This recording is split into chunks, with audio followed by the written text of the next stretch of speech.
I don't know about you, but I've been kind of digging the fancy vintage taps, and I mean, some of them may not be the fanciest, but they're a lot of fun.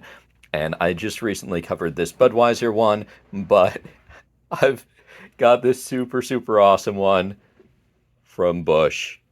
But look at it. Oh my God.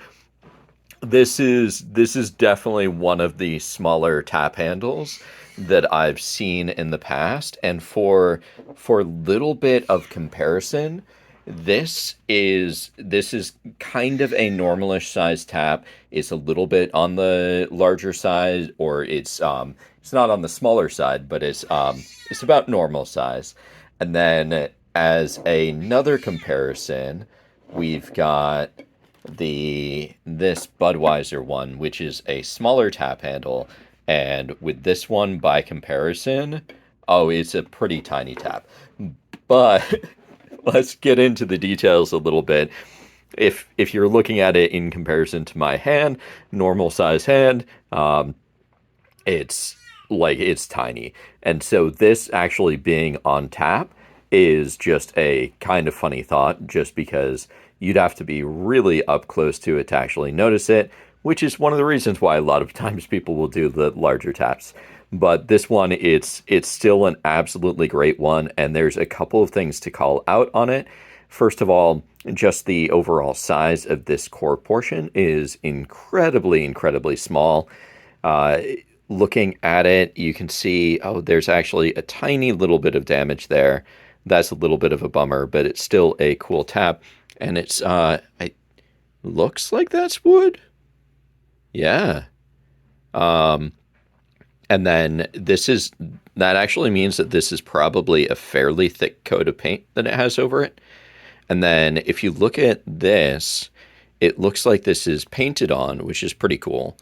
When you're looking at the label for a tap, I can't quite tell. But when you're looking at the label or the name for a tap, there's a couple of different ways that they'll do them. I mean, this would have been a process because it probably would have been hard to get some of that detail.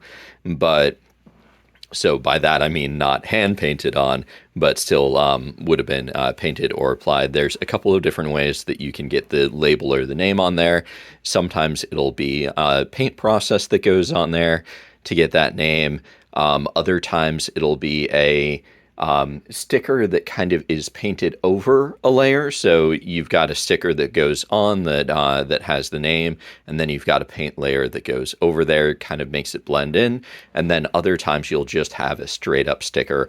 All of them work fairly well, but this is a great way right there of it just being directly on it. And one of the things I love about this is even though it's an absolutely tiny tap handle, you still have a finale up at the top. And I can't quite tell if this is removable. If this portion is wood, then presumably this would be. This is presumably either a very light aluminum or plastic, but still pretty cool there. And then you've got the ferrule here, and this is a specifically fairly notable design for the ferrule because it's got a lot of detail on it where you've got that edge that comes up, and then you've got these little ridges here, and then the final portion here. One of the things that's notable about these ferrules is that depending upon the style, sometimes you'll actually have a metal portion that's at the end of the tap handle, and then you'll have a ferrule that goes on the very end there. And then other times that'll all be one solid unit. And then you do have the threading in here. Oh, and this is actually notable here. I've mentioned a little bit about the different styles of ferrules. So some of them will be fully threaded with one style. Other times it'll be a adapted one. Although one way or another, yeah. So if you see there at the bottom, it looks like there should be a small portion that comes out that threads into there and goes into the ferrule, which is what I would expect just because of the pure size of this super tiny tap handle. But one way or another, is a bummer that there's a little bit of damage there, but that's not super significant, and it's just Oh my God, such a super cool tiny little tap handle.